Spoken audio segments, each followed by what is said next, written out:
Thus, the heavens and the earth were completed in all their vast array.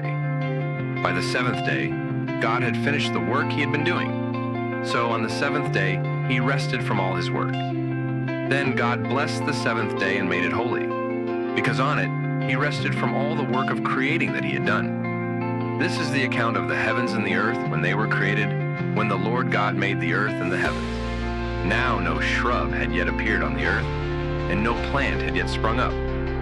For the Lord God had not sent rain on the earth, and there was no one to work the ground. But streams came up from the earth and watered the whole surface of the ground. Then the Lord God formed a man from the dust of the ground, and breathed into his nostrils the breath of life, and the man became a living being. Now the Lord God had planted a garden in the east, in Eden, and there he put the man he had formed. The Lord God made all kinds of trees grow out of the ground, trees that were pleasing to the eye and good for food. In the middle of the garden were the tree of life and the tree of the knowledge of good and evil. A river watering the garden flowed from Eden. From there it was separated into 4 headwaters. The name of the first is the Pishon. It winds through the entire land of Havilah, where there is gold. The gold of that land is good. Aromatic resin and onyx are also there. The name of the second river is the Gihon. It winds through the entire land of Cush. The name of the third river is the Tigris. It runs along the east side of Asher. And the fourth river is the Euphrates. The Lord God took the man and put him in the Garden of Eden to work it and take care of it.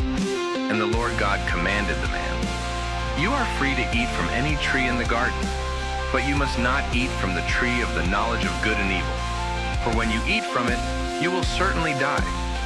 The Lord God said, "It is not good for the man to be alone.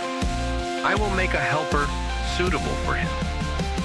Now the Lord God had formed out of the ground all the wild animals and all the birds in the sky.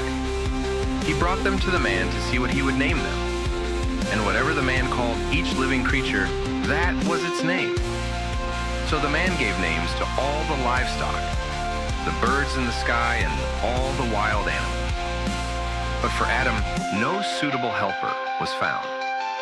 So the Lord God caused the man to fall into a deep sleep. And while he was sleeping, he took one of the man's ribs and then closed up the place with flesh. Then the Lord God made a woman from the rib he had taken out of the man, and he brought her to the man. The man said, "This is now bone of my bones and flesh of my flesh.